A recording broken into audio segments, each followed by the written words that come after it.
어, 야고보서는 목회 서신입니다. 제가 지난주에 설교할 때 잠깐 말씀드렸었는데 편지 글이에요. 누가 쓴 글이냐면 야고보 장로님이 쓴 글입니다. 야고보 장로님은 지금 말로 하면 담임 목사님 정도 된다고 생각하시면 됩니다. 그때 당시는 목사라는 직분보다는 장로라는 의미가 그 교회를 이렇게 목회하는 그런 사람의 의미였기 때문이죠.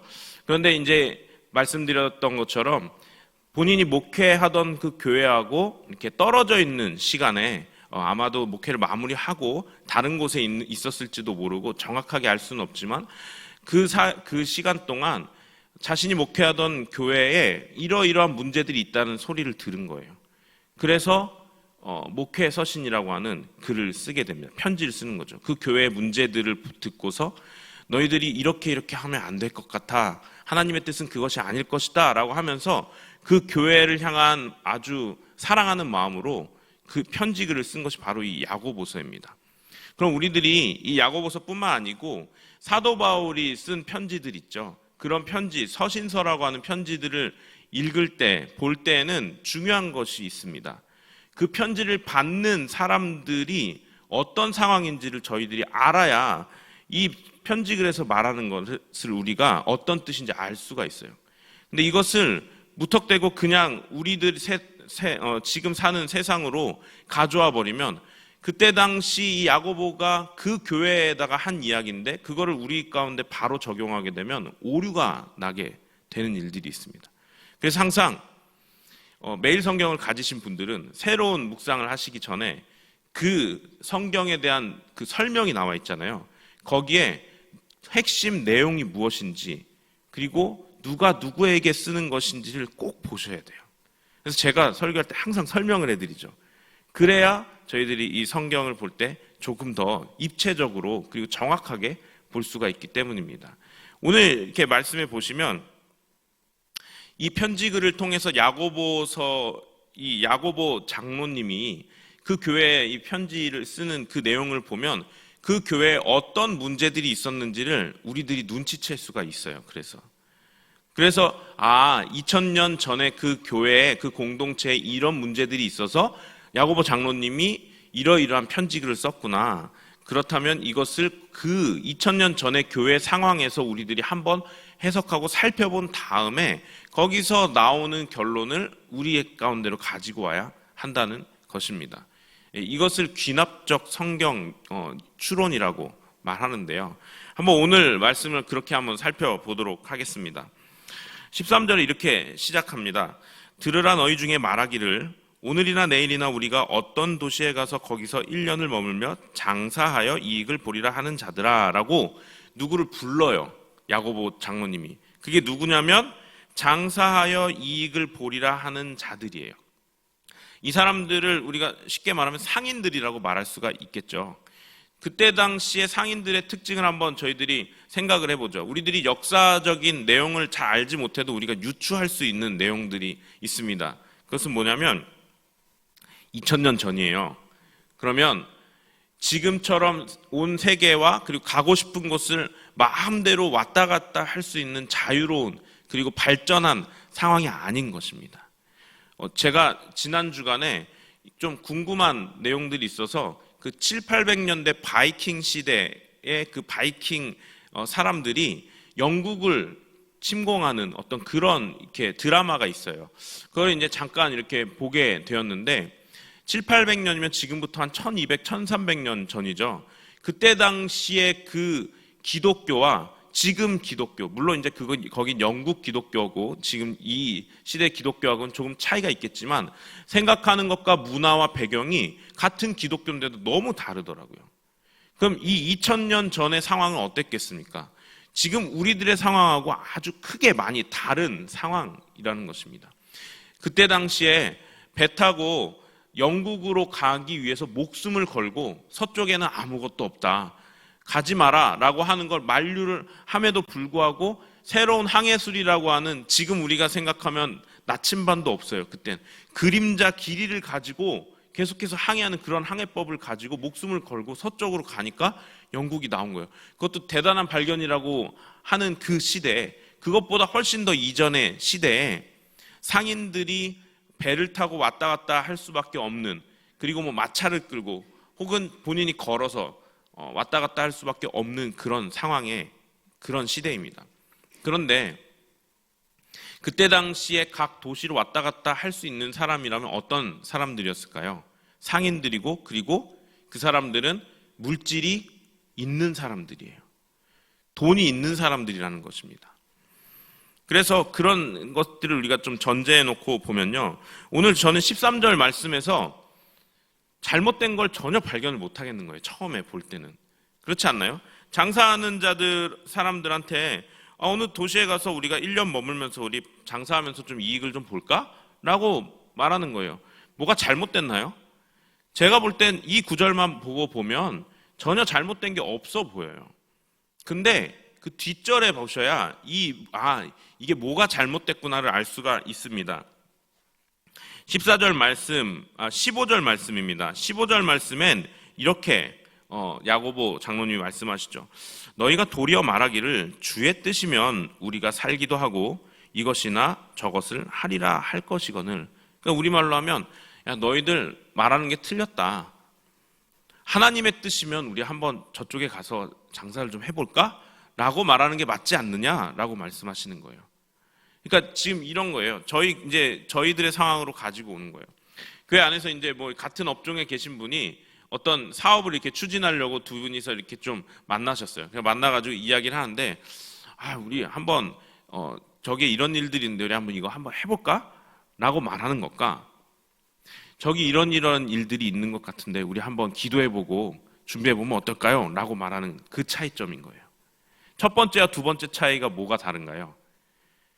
기도하는 거예요. 기도 왜 하나요? 이게 주님의 뜻인지 아닌지를 우리가 분별하기 위해서 하는 거잖아요. 야고보 장로님 말씀하시는 거 지금 그겁니다. 너희들 주님의 뜻인지 아닌지 살피는 게 빠졌다라는 거예요. 그리고 나서 그것을 우리들이 가지고 뒤로 가면 조금 더 정확한 것을 알 수 있습니다. 이게 뭐가 잘못된 건지요. 16절 말씀에 이렇게 나와 있습니다. 이제도 너희가 허탄한 자랑을 하니 그러한 자랑은 다 악한 것이라. 갑자기 자랑이라는 단어가 나와요. 거기서 알 수 있는 거죠. 여러분, 여기 등장하는 이 상인들이 말하는 그 뉘앙스가 뭐냐면요, 야, 우리 어디 가서 우리 장사였고 우리 큰 돈 벌어가지고 한번 부자 돼볼까? 라고 말하는 그 뜻이 자랑이라는 것이에요. 누구를 향해 자랑하고 있는 것인가요? 이 야고보서가 이 교회의 상황이 어떤 상황에 쓰여진 것을 알면 쉽게 우리가 파악할 수 있습니다. 부유한 사람들이 가난한 사람들을 앞에 두고 자랑하고 있는 소리예요. 이 얘기가 지금. 그래서 지금 야고보 장로님이 그게 아주 한참 잘못됐다고 말하고 있는 것입니다. 그러니까 지금 종합을 해보면 이런 상황입니다. 어떻게 보면 좀 돈이 많고 이곳저곳 왔다 갔다 할 수 있을 만큼 능력이 있는 상인들 몇 사람이 이렇게 모여가지고 가난한 사람들 이렇게 앞에 있는 데서 큰 소리로, 야, 우리 저기 가면은 좀 돈 좀 많이 벌 것 같은데 우리 한번 거기 투자해가지고 한번 가서 돈 좀 벌어볼까? 약간 이렇게 거드름 피면서 하는 말인 거예요. 그럼 그 얘기를 뒤에서 듣고 있던 가난한 자들, 어느 도시든 자유롭게 움직이지 못하고 그저 농사 지으며 그냥 성실하게 하루하루 살아가는 사람들이 들을 때 어땠겠습니까? 위화감이 들겠죠. 그러면서 교회가 분열되기 시작하는 거예요. 그러니까 야고보 장로님은 지금 이 편지를 쓰면서 교회 분열을 막고 있는 것입니다.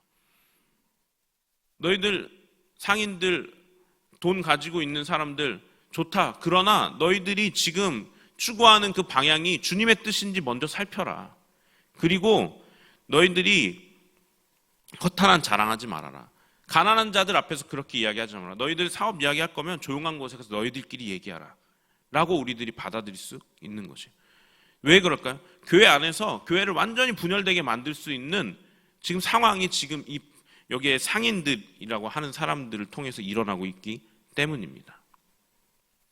그 다음 이야기를 볼까요? 오늘 이야기는 두 부분으로 나뉘어 있어요. 5장 1절로 가시면 여기 보시면 이제 매일 성경이 이렇게 나와 있습니다. 부유한 지주들에 대한 경고라고 이렇게 나와 있어요. 살펴보죠. 들으라 라고 딱 먼저 말씀하세요. 그리고 누굴 부르냐면 부한 자들아 라고 불러요. 너희에게 임할 고생으로 말미암아 울고 통곡하라. 여러분, 중요한 것이 있어요. 지금 여기 계시는 부한자들에게 야고보 장로님이 말씀하시는 게 아니라는 것이에요. 우리가 그냥 그럼 부한자? 그래도 좀 재산이 있고 하나님께서 주신 그 재산이 있는 분들이 그냥 보면서 들으라 부한자들 하면 너희에게 임할 고생으로 내 부한자인데 나한테 고생이 임하나? 그렇게 보실 게 아니라는 것이죠. 여기 등장하는 이 야고보 장로님이 편지를 쓴 그 교회의 부한자들에게 무슨 문제가 있는 것입니다. 지금 살펴볼까요? 2절부터 쭉 내려오는데 중요한 말씀은 4절에 나옵니다. 4절 말씀 제가 한번 읽겠습니다. 보라, 너희 밭에서 추수한 품꾼에게 주지 아니한 삭시 소리 지르며 그 추수한 자의 우는 소리가 만군의 주의 귀에 들렸느니라. 여러분, 이거 지금 야고보 장로님이 교회 다니는 사람한테 쓰는 거예요. 지금 근데 추수한 품꾼에게 주지 아니한 삭시 있대요. 이거 누가 하는 거죠? 이거는 소위 하나님 없이 사는 사람들이 하는 행동이에요. 두 번째, 그 추수한 자의 우는 소리가 하나님 귀에 들렸대요.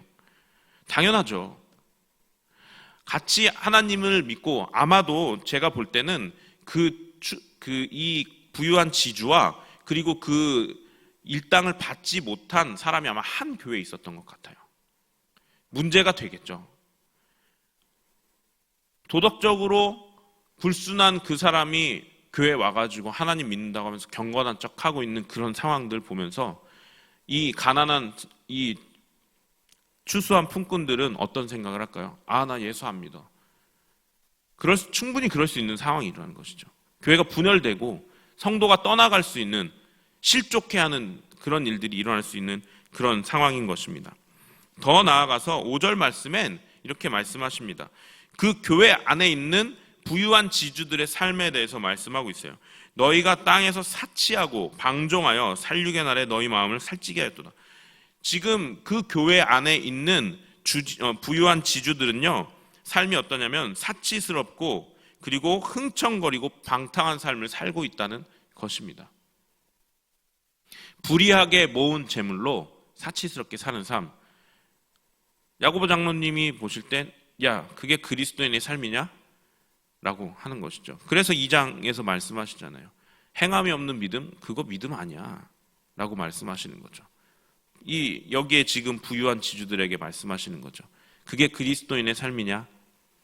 행함이 없는 믿음이 믿음이야? 라고 경고하시는 것입니다. 오늘은 말씀을 좀 짧게 마무리하도록 하겠습니다. 우리들이 이렇게 보시면 마치 지금 이 시대에 우리들에게 말씀하시는 것 같지만 아니에요. 먼저는 야고보 장로님이 그때 당시에 그 교회 안에 있었던 문제들을 살펴보며 그것을 타겟해서 지적하며 정확하게 쓴 글이에요. 거기에서 우리들이 살펴봐야 할 것들, 오늘 말씀의 교훈이라고 할 수 있는 것은 그것입니다. 먼저는 어떤 교회 안에서나 어떤 일들을 할 때에 자기의 뜻대로만 어떤 것을 선택하고 자기가 생각한 대로만 아무것도 생각하지 않고 그냥 나가는 것이 아니라 우리들이 믿는 사람이라면 어떻게 해야 한다는 것이죠? 하나님 앞에 먼저 물어야 한다는 것입니다. 이게 주님의 뜻인지 아닌지를 먼저 살펴보아라 라는 것이에요. 그리고 또 한 가지는 만약 너희들이 서로 이야기하는 그 이야기가 다른 사람들에게 어려움이 될 수 있는 이야기라면 다른 사람들이 듣지 못하는 곳에 가서 너희들끼리 조용히 얘기해라. 다른 사람들을 시족해 하지 말아라 라는 것입니다. 그리고 마지막으로 부유한 지주들에게 하시는 말씀을 종합해보면 어떻습니까? 교회 안에서 그리스도인이라면 그리스도인답게 생활해라 라는 것입니다.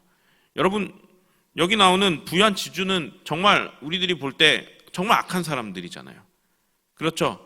벌을 받아도 정말 마땅한 사람들이라고 여길 만한 사람들입니다. 부유한 지주인데 사람들, 추수꾼들 일 시키고 그 일 시킨 사람들 돈 제대로 안 주는 사람. 이거는 예수 안 믿는 사람들과 예수 믿는 사람들이 만약 이게 똑같다면 그게 어떻게 예수 믿는 사람을 대변할 수 있겠습니까? 야고보 장로님 그렇게 말씀하시는 거죠. 예수 믿는 사람이라면 하나님 앞에서 부끄럽지 않게 행동해라. 믿음이 있다면 행함으로 증거를 보여라 라고 말씀하시는 것이죠. 결국은 그 교회 안에서 충분히 이 교회를 분열시킬 수 있을 만한 문제들을 콕콕 찍어서 야고보 장로님이 편지를 써 보낸 것입니다. 그러니까 어제 말씀에도 보면 잠깐 가늠한 여인에 대한 얘기가 갑자기 느닷없이 등장하지 않나요? 그 얘기가 뭐예요? 그 교회에 가늠한 여인들이 있었단 얘기예요. 우리들이 말씀을 살펴보면서 그 교회에 가늠한 여인들이 있었구나. 이 교회 상인들이 이러한 일들 때문에 가난한 사람들이 이 소외감을 느꼈겠구나. 교회가 와야 될 수 있었겠구나 라고 우리들이 생각하면서, 그렇다면 우리들은 어떻게 교회 안에서 행동해야 될까라고 우리들이 적용할 수 있는 신앙생활이 됐으면 좋겠습니다. 그래서 우리들이 말씀을 통해서 우리들의 하루하루 삶이 이러한 삶이 되어야겠구나라고 늘 말씀의 진리를 통해서 깨닫는 우리 성도님들 되시기를 주님의 이름으로 소망합니다. 기도하겠습니다. 하나님, 진리의 말씀을 통하여 우리들이 하나님의 뜻을 지금 이 시대에도 분별할 수 있도록 지혜를 주시니 감사합니다. 하나님, 오늘 야고보서를 통하여서 들은 주님의 뜻인지 아닌지를 먼저 살펴야 하는 우리 인생이 되게 하여 주시옵시고, 그리스도인이라면 그리스도인답게 하나님 앞에 부끄러움 없이 살 수 있는 양심과 도덕성을 가지고 살 수 있는 우리들이 될 수 있도록 또한 인도하여 주시옵소서. 예수님의 이름으로 기도합니다. 아멘.